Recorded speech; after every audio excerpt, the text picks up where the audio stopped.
Bismillahirrahmanirrahim. Assalamualaikum warahmatullahi wabarakatuh. Alhamdulillahi rabbil alamin. Wassalatu wassalamu ala asyrafil anbiya'i wal mursalin. Nabiyyina Muhammadin wa ala alihi wa sahbihi ajma'in. Ashhadu an la ilaha illallah wahdahu la syarikalah. Wa ashhadu anna Muhammadan abduhu wa rasuluh. Allahumma la ilma lana illa ma 'allamtana innaka antal alimul hakim amma ba'd. نواصل في شرح كتاب الورقات للإمام عبد الملك بن عبد الله بن يوسف الشهير بإمام الحرمين متوفى سنة 78 و400 من الهجرة النبوية. قال رحمه الله تعالى: فصل. Wa ammal adillatu, adapun dalil-dalil, ini sudah kita sebutkan ya, bahwa ini bab fasal terkait dengan tartibul adillah. Bagaimana caranya mengurutkan dalil ketika terjadi ta'arud. Yang mana yang ainal muqaddam wa ainal muakhar. Mana yang didahulukan, mana yang di apa? Undurkan, mana yang diamalkan, mana yang tidak, ya. Nah, mana yang tidak. Nah, misalnya ketika terjadi ta'arud antara qaul dengan fiil, tapi di sisi apa namanya ketika ada hadis qauliyah bertentangan dengan hadis fiiliyah misalnya. Paham ya? Nah, kalau kita pakai satu kaidah, kita bisa katakan misalnya qaul muqaddam alal fiil. Kan gitu ya. Qaul muqaddam alal fiil. Maka kita dahulukan qaul. Tapi di kasus yang sama, kita, mungkin juga ada juga ternyata bahwa yang hadis yang fiil lebih khusus, sementara yang qaul lebih umum. Maka kalau seperti ini kita amalkan kaidah am maksus, atau hadis yang fiil itu adalah muqayyad, sementara yang qaul itu mutlak, maka mutlak mahmul al muqayyad. Jelas ya? Maka ketika dua hadis ini bertentangan, yang mana yang kita mau amalkan? Kaidah mana yang kita mau amalkan? Apakah kita mengamalkan kaidah al-qaul muqaddam al-fi'il, atau kita mendahulukan kaidah masalan mutlak mahmul alal muqayyad. Nah, kalau misalnya ketika terjadi pertentangan, ya di situ bisa masuk kaidah kaidah istishab misalnya. Tapi juga bertentangan dengan kaidah dengan dalil al-qiyas, dan kiasnya jali misalnya. Yang mana didahulukan? Nah, maka ini penting mengetahui tartibul adillah ketika terjadi at-ta'arud. Dan ini sisi munasabah yang sangat bagus ya. Mengapa Imam Al-Haramain rahimahullah menaruh pembahasan tartibul adillah di fasal terakhir sebelum masuk ke masalah mufti wal mustafti. Ya, ini pembahasan terakhir di masalah istidlal, di masalah kaifiyatul istidlal. Baik, qala rahimahullah fa yuqaddamul jaliyu minha 'alal khafi.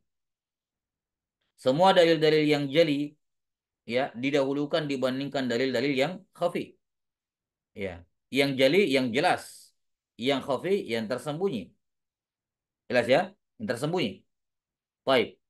Misalnya ketika ada dua ayat maknanya bertentangan, tapi satunya nas, satunya zahir, maka didahulukan apa? Didahulukan nas dibandingkan Allah zahir. Atau satunya zahir, satunya muawwal, didahulukan yang zahir. Ya, muawwal diundurkan. Misalnya aula mastumun nisa. Ya, aula mastumun nisa. Atau kalian menyentuh perempuan, menyentuh perempuan. Menyentuh perempuan di sini apa yang membatalkan wudhu? Ya, jelas ya.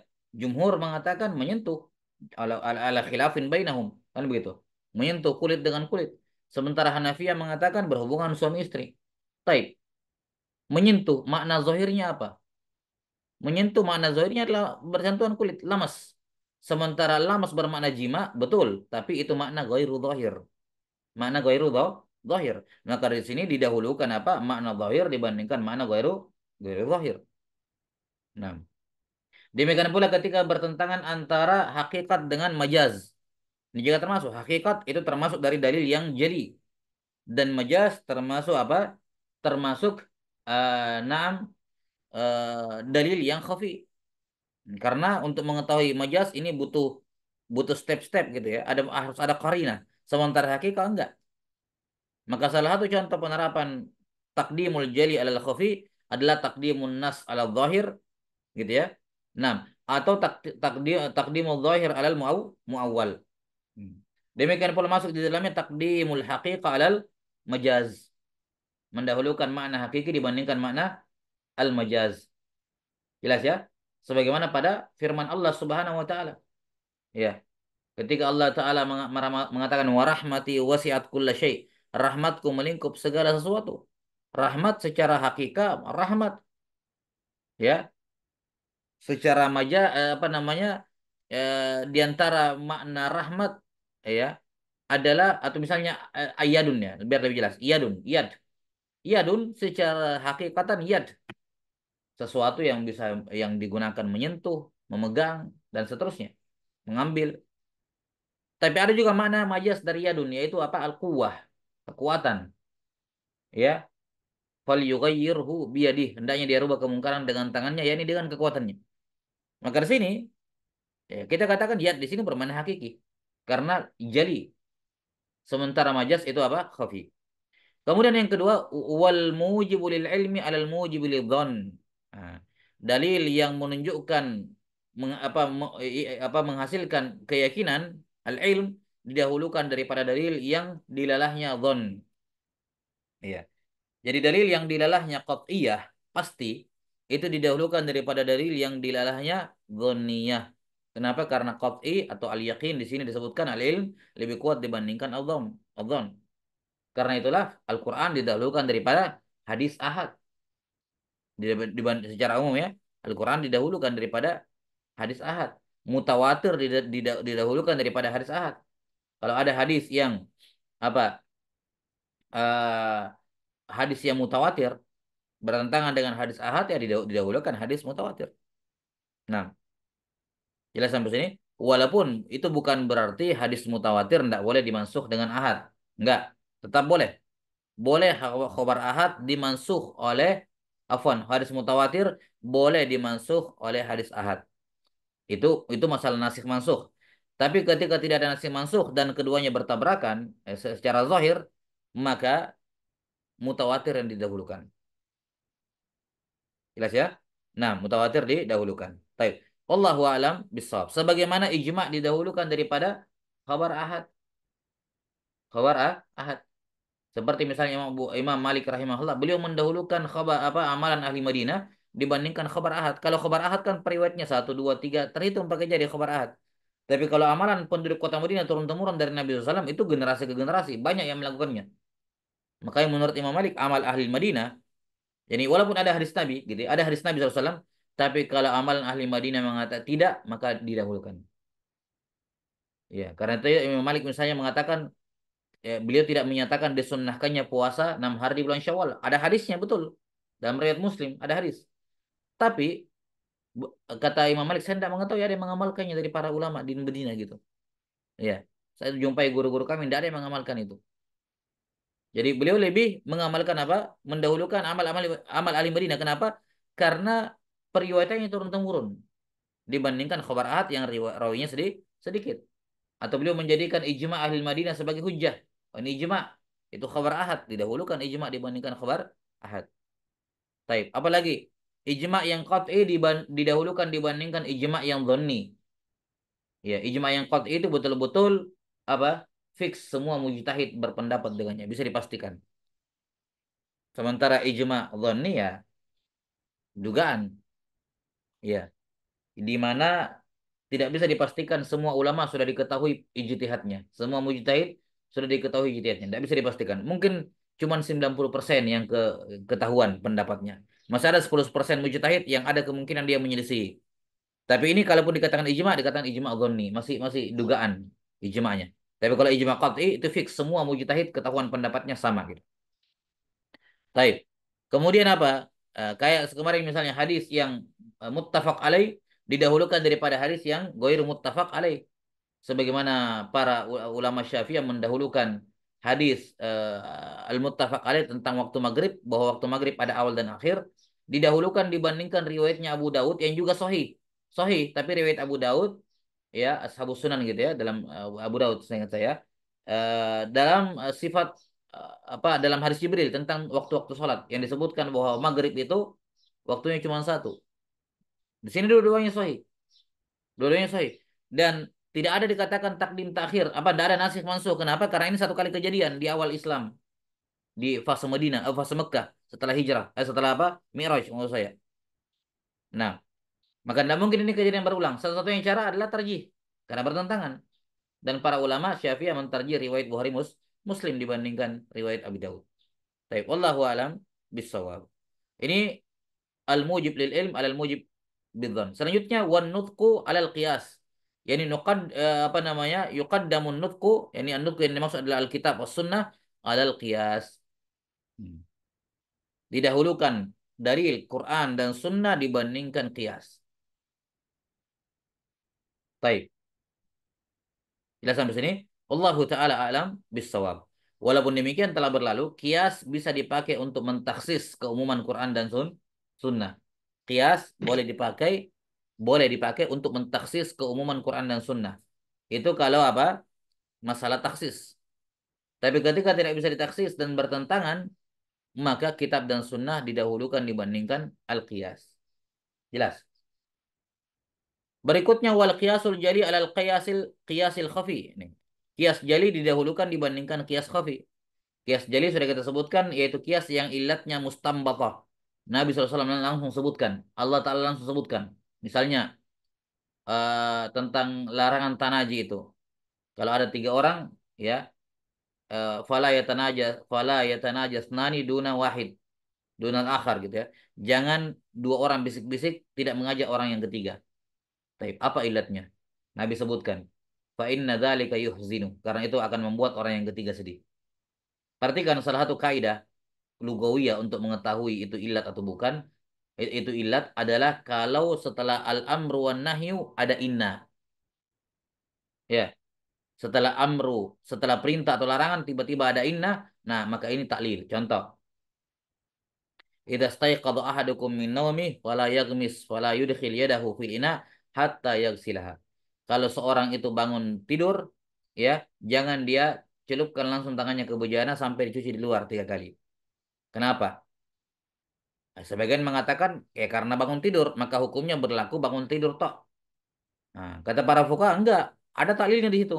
Taklil inilah yang bisa dijadikan sebagai bahan kias, yaitu apa? Kata Nabi sallallahu alaihi wasallam, fa innahu la yadri aina batat yadu. Fa inna, lihat inna datang setelah apa?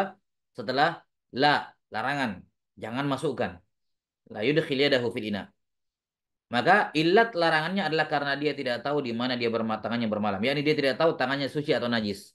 Maka dikiaskanlah bahwa hukum ini tidak hanya berlaku baru bangun tidur saja, tapi berlaku pada semua keadaan di mana tangannya dia tidak bisa pastikan suci atau najis. Misalnya dia habis bersih-bersih sampah, ya, selokan dan semacamnya. Taib. Ini ilat.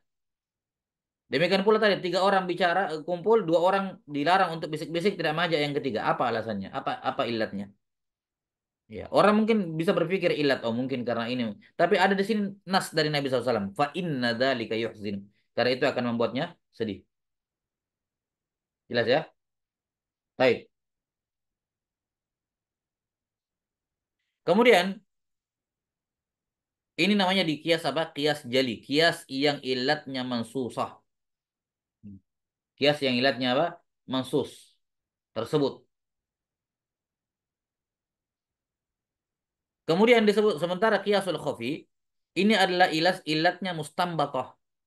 Misalnya, kenapa makanan termasuk barang ribawi? Apakah ada nas dari Allah dan Rasulnya terkait dengan kenapa makanan dan minuman itu termasuk barang ribawi? Enggak ada. Para ulama mengatakan makanan dan minuman, ya, misalnya ya, apa kayak beras atau yang semacamnya itu barang ribawi li'illati tu'um. Ilatnya adalah karena dimakan. Maka dan di sini ada khilaf. Hanabila mengatakan bukan cuma dimakan, dimakan dan ditimbang. Jadi kalau dimakan toh tapi tidak ditimbang, ya, maka itu bukan barang ribawi. Satunya mengatakan, semadzhab lain mengatakan dimakan dan bisa disimpan lama. Bisa disimpan lama. Maka semua makanan yang bisa disimpan tapi tidak tahan lama itu barang ribawi. Itu bukan barang ribawi karena tidak bisa disimpan dalam jangka waktu yang lama. Sementara Syafi'iyah mengatakan enggak, ilatnya to'am saya, to'um, bisa dimakan. Terserah mau disimpan lama atau bisa bertahan lama disimpan atau sebentar ataukah dia ditimbang atau di liter ya atau dibeli bijian gitu ya. Nah, nggak ada urusan. Pokoknya harus apa ilatnya cuman makanan tok. Nah, ini namanya ilat. Ini ilat nggak ada yang bisa pastikan karena Nabi SAW tidak sebut kenapa anggur, kenapa korma, kenapa garam, kenapa apa gandum itu riba. Nggak disebutkan oleh Nabi SAW. Ya, beliau hanya menyebutkan al-burru bil bur. Ya, gandum dengan gandum, ini dengan ini ya, garam dengan garam, al milhu bil mil, ya. Kenapa itu barang ribawi? Enggak disebut. Jelas? Maka para ulama beristimbat dengannya. Tapi bahwa ilatnya kayaknya ini. Nah, qala rahimahullahu taala fa in wujida fin nutqi ma yughayyirul asla wa illa fayustashabul asal. Nah, ini kaidah yang lain dalam tartibul adillah, yaitu dalil an-naqil anil asal muqaddam ala dalil al-baqi alal asal. Bahwa dalil yang mengeluarkan dari hukum asal, dalil yang memindahkan dari hukum asal itu didahulukan dibandingkan dalil yang apa namanya mempertahankan atau menegaskan hukum asal. Nah,